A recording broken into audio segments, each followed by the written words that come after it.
Scaling social impact. It is so important for all of us to have this as, a guiding light and to support such impact globally.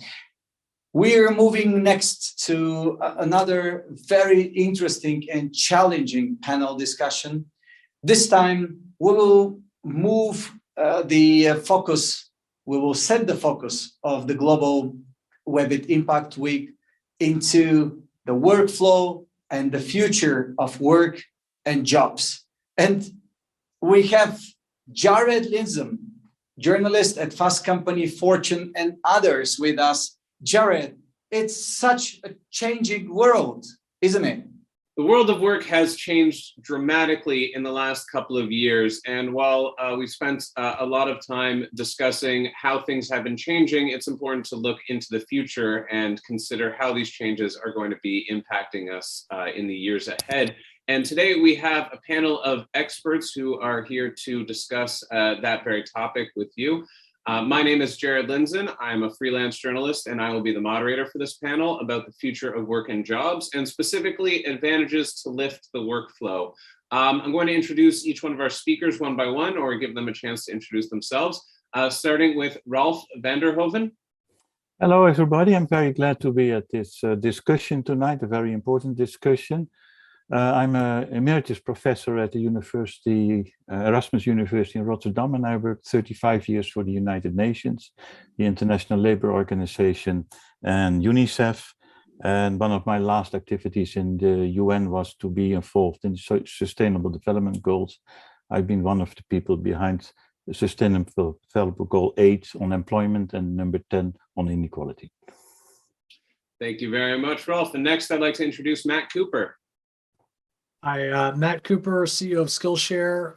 We're an online learning community focused on creative skills. So we have a little over 800,000 members all over the world, about 13,000 teachers offering 40,000 classes on photography, illustration, animation, cooking, gardening, kind of any creative skill you can imagine, whether it's personal or professional, we've got it on Skillshare. Fantastic. Thank you, Matt. Next, I would like to introduce Saskia van Uffelen. Did I get that right? Almost. Thank you, Jared. Okay. So I'm since 10 years now, I'm working with the European Commission on the rollout of the digital agenda, specifically in Belgium, in a safe, efficient, fast, but inclusive way. And I'm also locally the national coalition lead, specifically focusing on skills and jobs, which is probably very valid for the discussion. Absolutely, it is. Thank you, Saskia.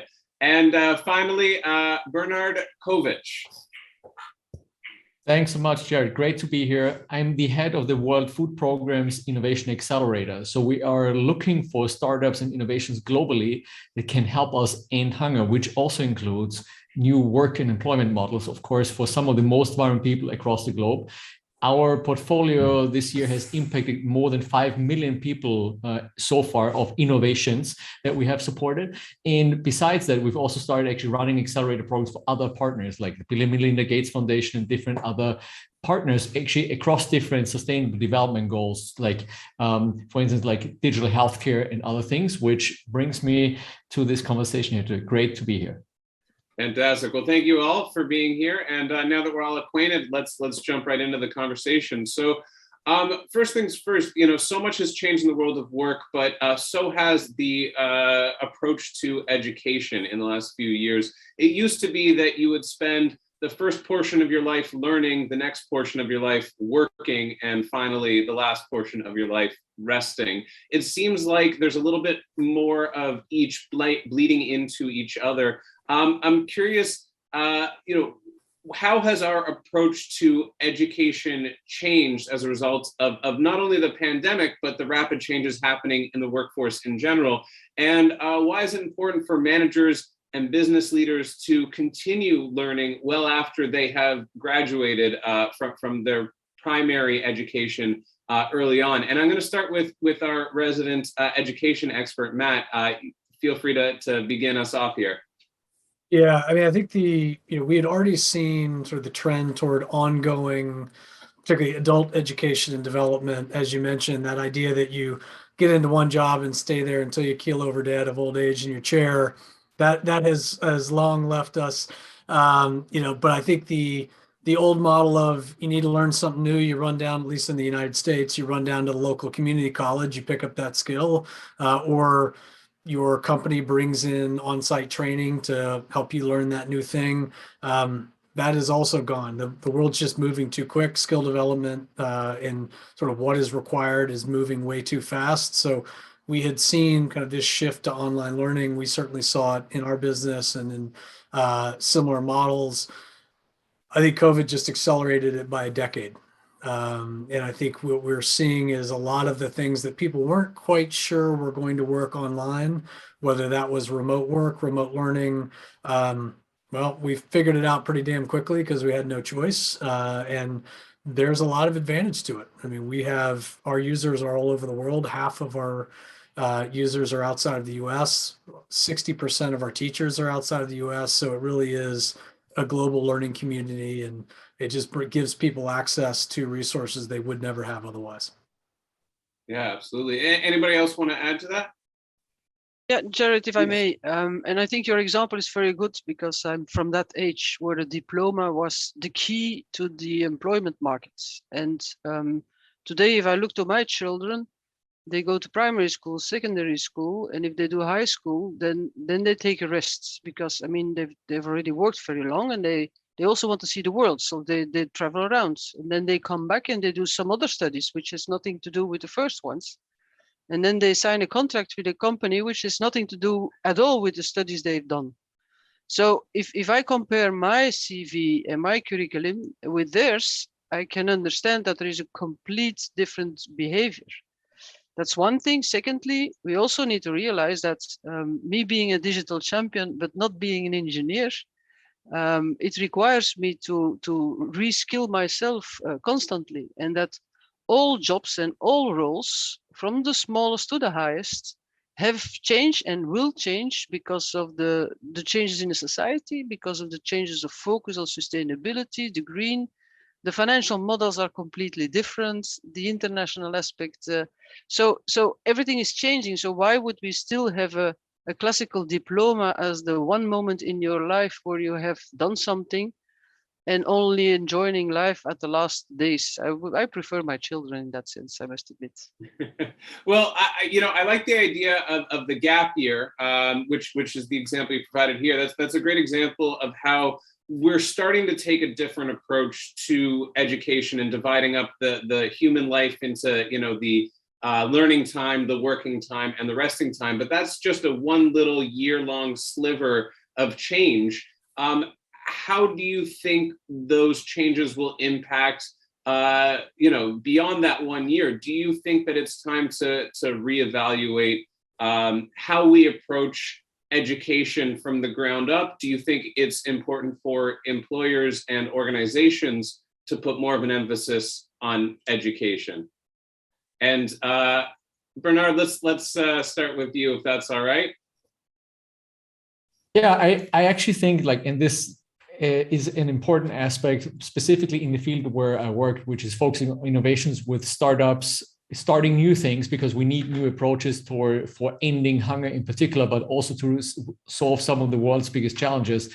We see that it's actually the people that make the difference in a lot of those cases. Even in a startup, you see that it doesn't matter what the concept is that the startup actually tries out. It is about the skills, it's about the capabilities, it's about the experience, and how people are also able to learn and adapt in dealing with insecurity, dealing with things that new inputs. And I think this is going to become even more relevant for everybody across the planet as we see more automation to happen, as we see some of the manual tasks to be automated, that creativity becomes important, and also some of these things where it's not just thinking outside the box, but how you can apply creative thinking towards creating an impact. And this is relevant in the business world. This is specifically also relevant in the impact world, where we are trying to solve some of the world's biggest challenges. And I think we can actually get there. Well, actually, I wanted to ask you about a specific project that you're working on. What is Impact with an E and not an I. And how are you taking a novel approach to both improving access to education, work opportunities, and also diversity and inclusion all at the same time? So as an innovation accelerated World Food Program, we are looking for innovation startups globally. And then we typically run an innovation bootcamp where we support them and work with experts to essentially infuse external knowledge, and with a pitch event in front of investors. And then we test it in developing countries. So Impact, as you're asking, is one of those innovations that have gone to scale, which is now impacting 55,000 people. What it does is essentially offering young people, so young people who have been displaced or refugees or vulnerable populations, to learn a skill online and actually do jobs online. So this means, so we have, for instance, like young Syrian refugees in Lebanon or in Iraq or in Turkey, or vulnerable Kenyans who are now learning skills online. So we have a curriculum, and then we actually connect them to jobs. Starts with for specifically people who haven't ever used a computer before, very basic tasks, picture annotation, data labeling, and things like that. But then the advanced ones do website design, social media management, and all of a sudden we have those 55,000 people who are actually benefiting, and they might be some of the most vulnerable, depending on international donations before. Now they can provide for themselves and their families and actually have a better future as part of a global digital community, which I find really, really exciting, because it's also an example of like where the worlds actually come together, and people in developing countries can also like leapfrog into like a future that they may never have had any access to before. Mm-hmm. And Jared, yes. if I just may pick on it, because the same is true for businesses. If I'm being CEO myself of IT organizations, and everybody is shouting for talent, but if you see that we have less than 10% women active in the technology sector, but the society has 50% women, so what can we do to also include all talents? And if we talk about competences, and a lot of people think that digital competences are only technology, but creativity, knowing to collaborate, multidisciplinary working, even multilingual, are also digital competences which we need going forward. So the same aspect of focus on how can we get everybody connected with the right competences, the right skills, counts certainly to support the economy and the business. Absolutely, 100%. It's a broad opportunity, but it's going to take some work in order to actually seize that opportunity. And actually, while we're on the topic, I want to ask someone who has been named one of the best employers in the world for a few years running now by Fast Company's Best Workplace for Innovators.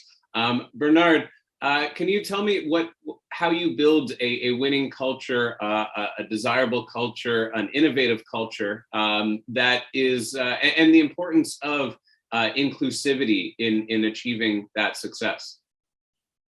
Well, first of all, I have to say it's really humbling to actually be awarded with something like that. And I'm not sure anybody ever deserves that, but like we are very proud of the team and the people on our team, what we've achieved. And I think part of what we're doing is, as I was mentioning, like we are supporting startups and innovators, and we're running an actual accelerator program for solving global hunger. And this is something that, of course, the mission in itself and like doing something like, running that accelerator program is, I think, oftentimes seen as like that's outstanding or extraordinary to a certain extent. Now, being actually inside a United Nations organization, we truly believe in diversity. So out of 60 people on our team right now, we have 37 different nationalities and 66% female staff, and also more than 50% female staff on manager level, which I think for us is just one of the elements where, if in our case, it's important because we actually support innovation and startups globally in developing countries. So being diverse in our workforce isn't an afterthought. It's an actual strategy that we think makes us better, makes us stronger, and we can actually work better with the teams that we're supporting as an accelerator.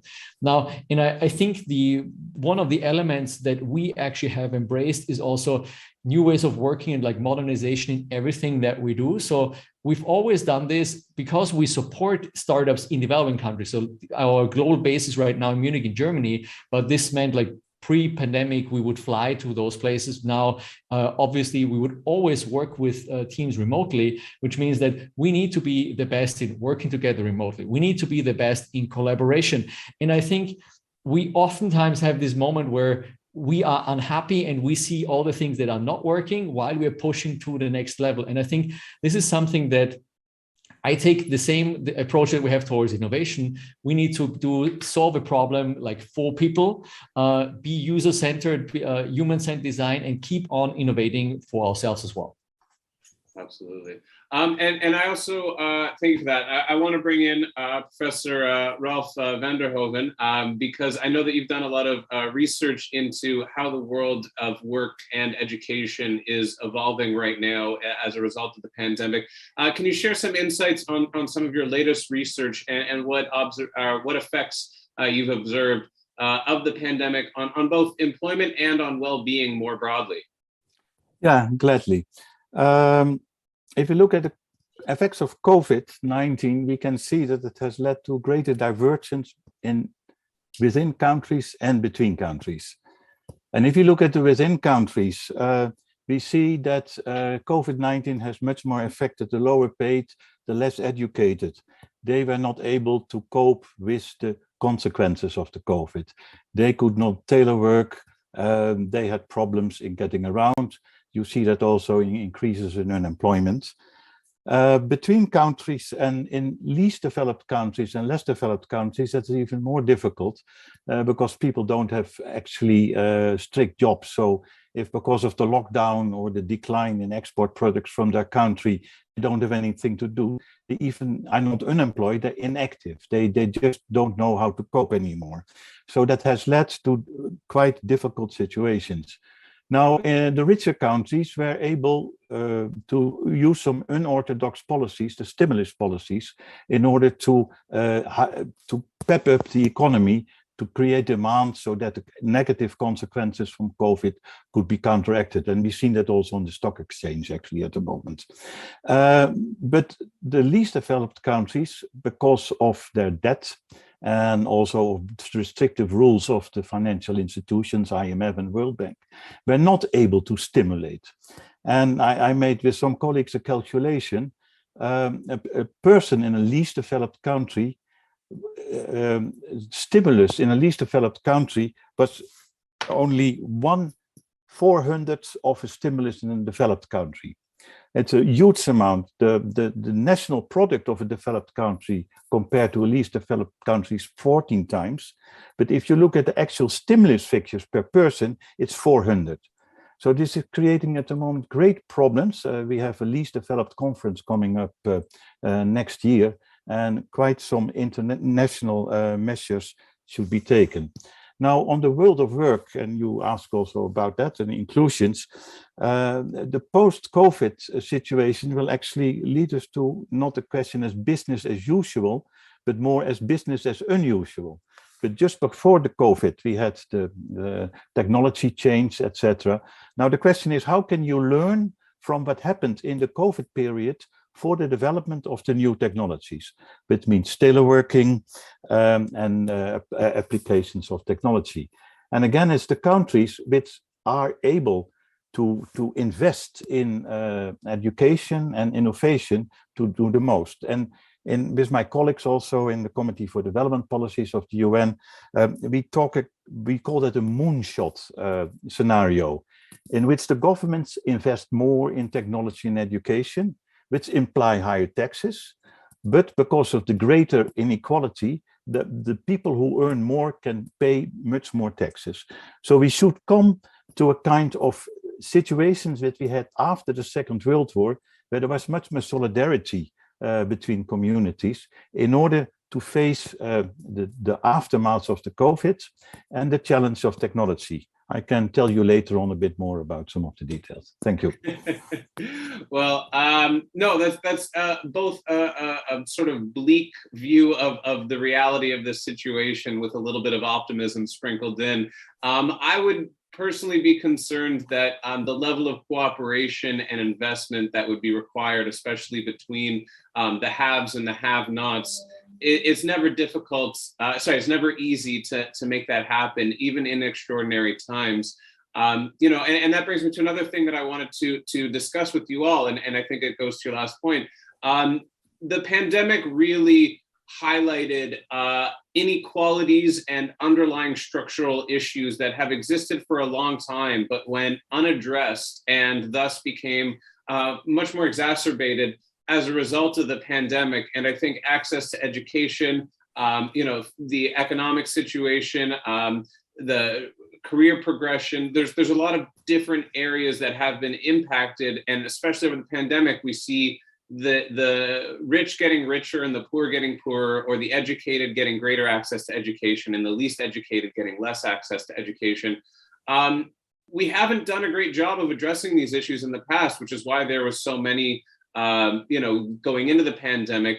What can we do now that there is hopefully a greater sense of urgency to address some of these things that, again, have been around for a long time, but haven't gotten the attention they deserve? And I'm going to start with Saskia for this one. Yeah, thank you for the question. Because I think the sense of urgency is a pretty important one. And I will pop up on a remark that Rolph has made. He's used the word of solidarity.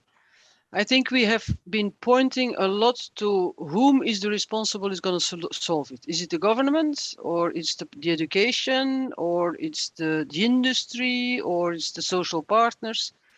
But at the end of the day, it's now hopefully getting clear that it's not the responsibility of one, but the responsibility of everybody. And what we have seen, and I will give you an example, after the first lockdown, so the March beginning of the year. But it's different elements, because you need the industry, you need the government, you need the education system, but you also need the ecosystems. And we have done a lot of things. We have started with Digital for Youth to give those people connectivity and ecosystem. The competition is not coming out of the sector. We have created with the National Coalition for Skills and Jobs an ecosystem which can help with skilling, upskilling, reskilling, free of charge, from basic skills to experts, with specific focus on elder people, vulnerable people. So I think if it's not one or the other, we have learned that it should be a priority, but I'm a little bit scared that if we wait on the political climate only, knowing that in Europe we come from elections to elections, that executing the moonshots plans will not yet be for tomorrow. So we try to create it with the ecosystem instead of just waiting. Fantastic. And Rolph, you had some thoughts to add to that as well. Yeah, but I basically agree what Saskia mentioned. We can see that also in history. For example, after the Second World War, if you take Europe was in shatters, and Europe needed to grow solidarity. And you saw a kind of concordance between, on the one hand, the industrialists and the employers, and on the other hand, the trade unions and the workers, that there was a kind of trade-off, that the workers would not ask for higher wages if they were convinced of the fact that they would get employment and they would be growing. And there was a kind of sense of responsibility from the different actors. And that was more or less also directed by the government, who took a lead into those discussions. At the other hand, we have seen in Asia, for example, when Korea and Taiwan started to develop, it was also very unequally developed. And there the government actually pushed on the employers to redistribute their profits, to invest that in the economy. So that push can also come from the government, it can also come from social partners of society. And so the question is, how can we create that element again, that we're in this together?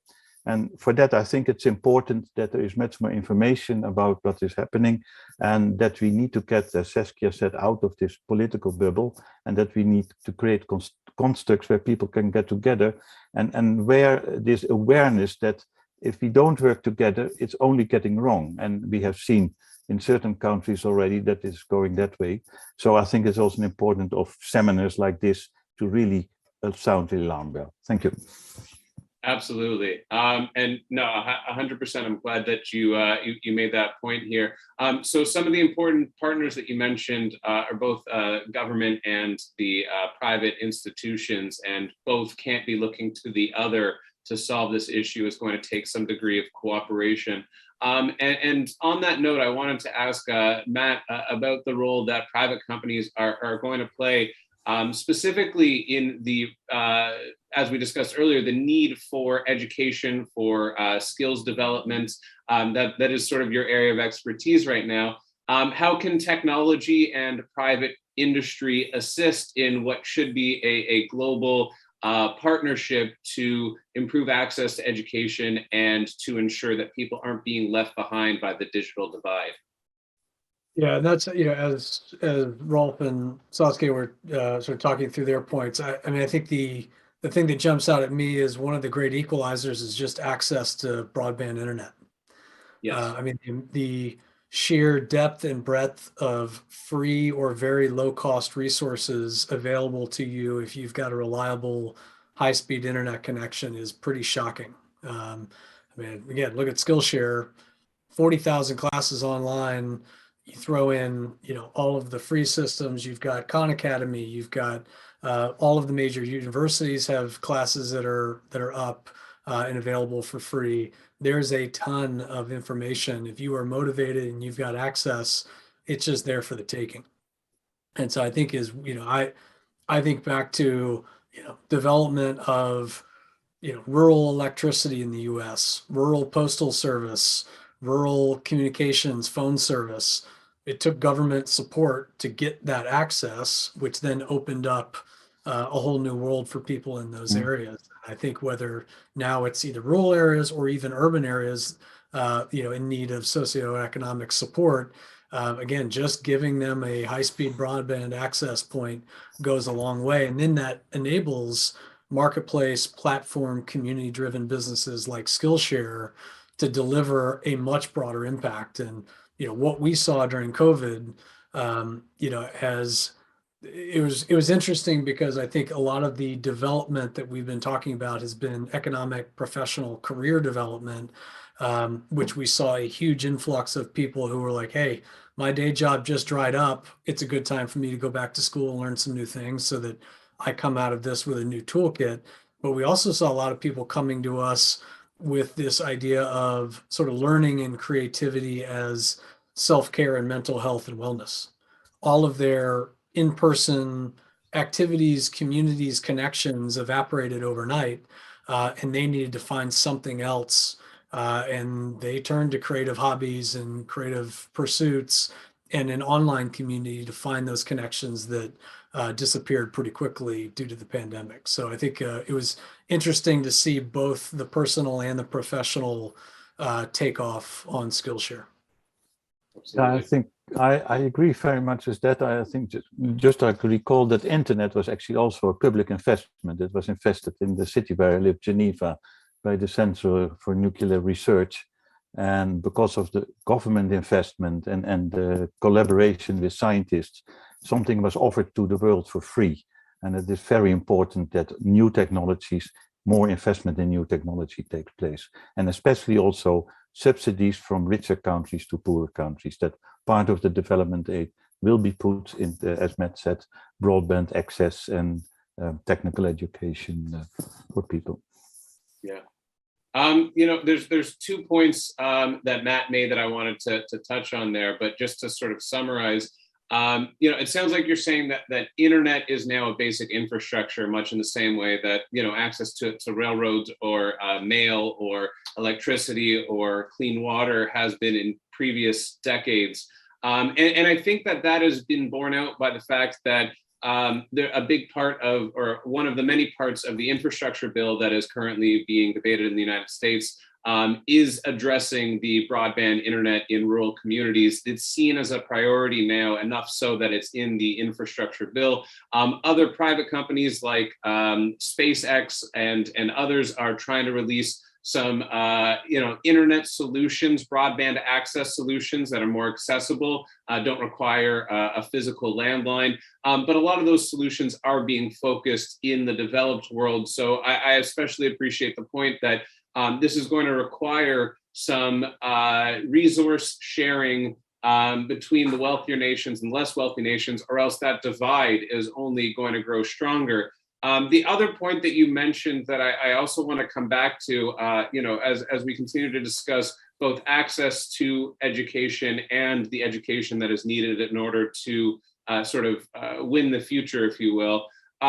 There's always been a very strong focus, and we've talked about the traditional educational structure a little bit earlier.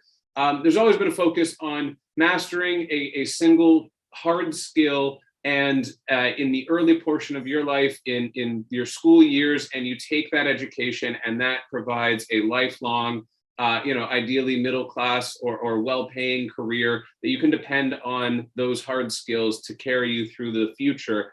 That is not the case so much anymore, and I'm hoping that one of you or all of you would like to discuss how the emphasis on and value of skills is changing, especially between those traditional hard skills that the education system is built to provide, and those other skills that might not be as intentionally taught to students. Would anyone like to jump in and start us off here? Yeah, Matt, why don't you get started?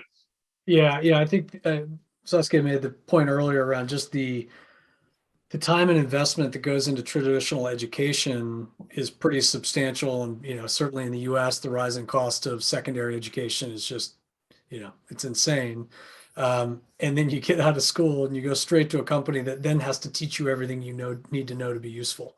And so I think there's an agility that the traditional education model just isn't well suited to address. How long does it take to get a textbook produced?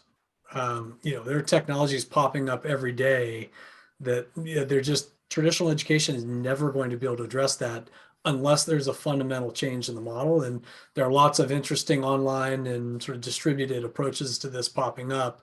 But I think that speed and quickness, and I think part of our model, we're not sitting in a room deciding what content gets taught on Skillshare. We've got 13,000 teachers trying to figure out what's hot, what's interesting, what's new. We learn from them where people need to go and what they need to learn. We have 200 new teachers and 800 new classes on the platform every single month, because that collective wisdom of where the world is heading is infinitely more powerful when you've got 13,000 people trying to figure it out than the 15 people on our content team. So I think that's it's been an interesting development that I think is finally, people are just recognizing that you need those models on top of the traditional core learning. I think of college as you learn how to learn. Now, do you need to spend 4 years and $600,000 to figure that out? Probably not. So I think there's sort of a well-publicized reckoning that will come. I don't know exactly who can predict when or how that will show up. And it's also an aspect that if you see where the roles are going, every job is changing. So if I say a postman needs to be a package deliverable, a health doctor needs a specialist in communication because the patient first goes to Dr. Google. And now he suddenly needs to have a capability to convince the patient that his analysis is not okay, which is not a competence they've learned in the 10 years of university. We need bio-architects because we need architects who can take into account our objectives on the climate. So we all jobs will change, and the challenge we will have is that we need to sensibilize every citizen as an individual to take his or her future in her hands, young and old. I have to say to my children, congratulations with your diploma, but your learning only starts. And I have to say to people who are 64 years, you still have to learn because otherwise you can't do your finance online. So we need to make bigger campaigns where we, in a positive way, media sorry, Jared, for the journalist, but media often writes negative things about what technology brings to the world. And I think we need to have a plan de relance budget to have a positive communication in order to sensibilize. If it is for a job or is it for well-being, it doesn't matter. But we need to recreate a culture or to create a culture of lifelong learning, which is not a punishment, but a present.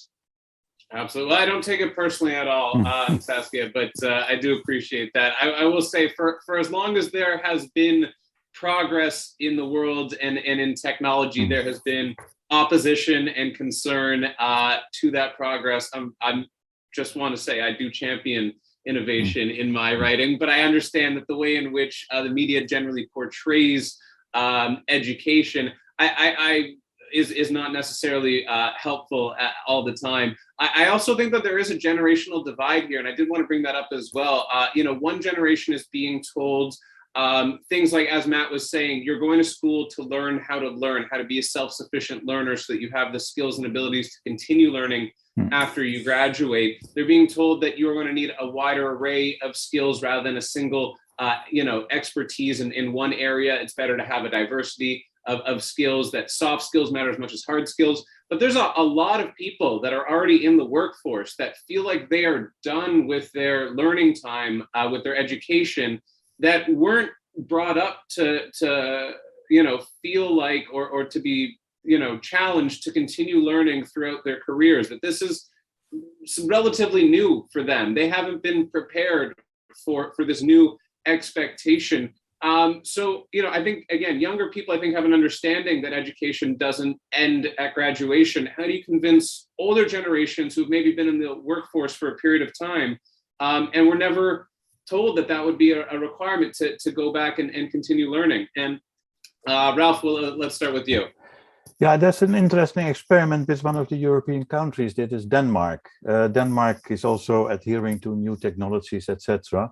And some European countries have very strict dismissal laws, etc. In Denmark, they changed the system. They said we have very easy dismissal laws, but people who get dismissed or look for another job, they get training from the state. So they call that the system of flex security. On one hand, flexibility in the labor market, but the other hand, security from social protection.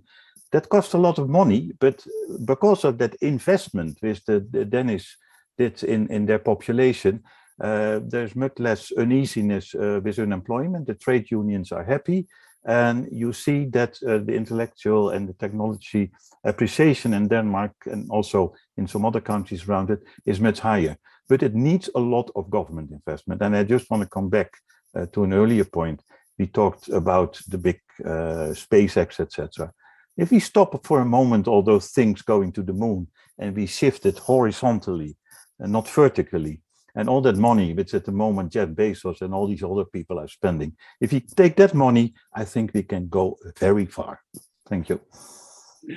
Well, I would love to get into the political and economic implications of a world in which individuals control more financial resources than some of the world's medium-sized countries, but I don't think that we have time to get into all of that. The only point I was trying to make with SpaceX is that they do have a solution for a wireless high-speed internet low Earth orbit internet that I do think might be one of the many potential solutions to increasing access to broadband. But again, the cost of it will probably make it limited to more developed nations.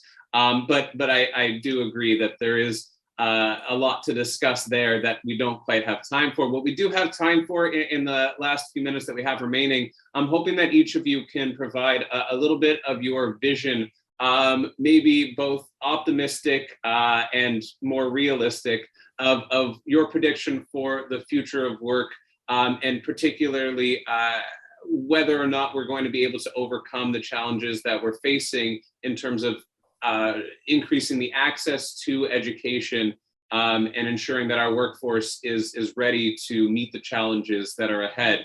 Bernhard, I know you're drinking a glass of water right now, but I'm going to start with you, if that's all right. What do you think is coming down the road? Yeah, I think there's probably like, you know, a divide that's currently there. That's where you have like, you know, people who are like highly educated, like also people who have access to education, who have a lot of opportunities, lots of like, you know, options also that they can choose from, and they might not even know where to choose from. Now, in the world that we are actually working towards, like for impact for some of the most vulnerable people across the globe, like I think we shouldn't forget there are also people who are currently disadvantaged. Like, and it's also in developed countries, you may have disadvantaged communities in, you know, in Western Europe, in the US, in other places where like we shouldn't forget about those people and leave no one behind in the journey. And this starts with like making sure that everybody has access to very basic quality education, right? So this has to do with like reading, writing, math. So if you don't know how to read and write, that's a disadvantage for you for the rest of your life, of course, right? But if you ask me like where we're going, I do believe that technology has a great enabler element for us, where think about voice-enabled assistants, think about like where it might be an opportunity for artificial intelligence to interact with somebody who may actually not have had the opportunity to read and write, but in future is able to actually benefit from services or tools, you know, like precision agriculture or other things that are now all of a sudden at your, you know, not necessarily fingertips, but at your voice recorder, to actually be able to access this and, you know, benefit the same way as you can like other people who have been a lot more educated in that case. Now, and I think there's a lot of opportunity in that space that we can actually benefit from. Fantastic. Thank you so much. Matt, let's throw it to you next. Yeah, I mean, I think touched on this a little bit earlier, just that shift that we have seen. I was at Upwork from 2009, 2014, big online work platform. I'm now at Skillshare, big online learning platform. This is where I've always felt the world was heading. It's been accelerated again quite a bit due to COVID. But when I think about where companies and countries need to invest and where the economic opportunity and potential and power are, this is where we need to be. This is where we need to go. We need to get there quickly. And I think the companies and the countries that recognize how well this can work when you make the right investments are going to get an early lead. They're going to show the path for the others, and that it's going to be a pull model as opposed to a push. And at some point, somebody in one country is going to be saying, "Why don't we have, free, widely accessible broadband and access to online learning and access to online jobs, and be able to, take advantage of these opportunities without picking up my family and moving them across country." I just think the demand is going to be so significant and the opportunity is going to be so obvious that countries and companies just aren't going to be able to avoid it. Thank you very much. Rolph, I'll let you jump in next. Yeah, I agree mainly with what the others are saying. I think the infrastructure, broadband is very important, and also the basic skills. If you travel and live in developing countries, where I have lived for a long time of my life, you see how important it is to have those basic skills of arithmetic, mathematics, etc. So a massive investment in a good primary education and lower secondary education is very important, because otherwise you cannot profit from it.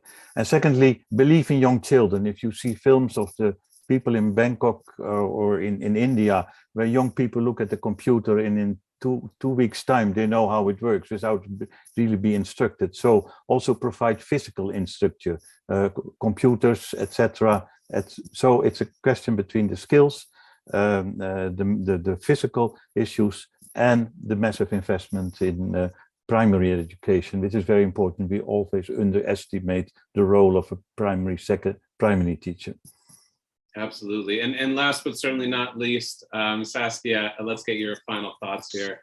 Well, one point is sensibilization. We need to have everybody with us. And it's not only the government or the education, it's not only the youngsters, but it's everybody. So sensibilization. And then if I can end, I have a dream.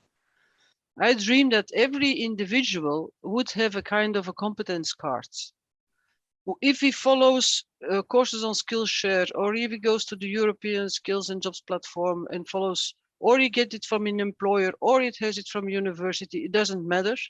I can recruit somebody based on wherever he or she has followed. And that is a proof of competences and not necessarily the classical diploma as we have known in the past. Mm-hmm. So is that referring to micro-credentialing, I think is the term? That's an example. That's an example. And I know it's cross borders and it touches, it's sometimes disruptive for a lot of kingdoms, but it is the only way. If we don't look further than our nose and we really go and get the talent where the talent is, besides the fact that access is a human right, then we will never support the economy because we will not have the talent to realize the economy. All right, and just to very quickly summarize here, it sounds like the pieces are in place to solve some of these significant challenges when it comes to education and when it comes to greater access to career and work opportunities. We have the AI technology, which can help level the playing field. We have the motivation of global competition, where countries are very competitive and see others tackling some of these problems in interesting and unique ways and are able to replicate those models. We have the infrastructure, or at least know what infrastructure is necessary in order to increase greater access to education and work opportunities. And if we can overcome the challenges that lie ahead, we can dramatically increase that access while helping to balance out the sort of growing divide between the haves and the have-nots, and a divide that has grown even more so over the course of the pandemic. Accomplishing all of this is going to take a significant investment, particularly in education and skills training, and in particularly, it will require a little bit more global cooperation and resource sharing between the haves and the have-nots. I think that is sort of the conclusion that we're drawing here, that the opportunity is out there. We know what it takes to solve some of these big problems. It just takes the will, it takes the political will, it takes the economic will to make it happen. Thank you all so much for participating in this panel discussion, and thank you to everyone who is tuned in online. Thank you.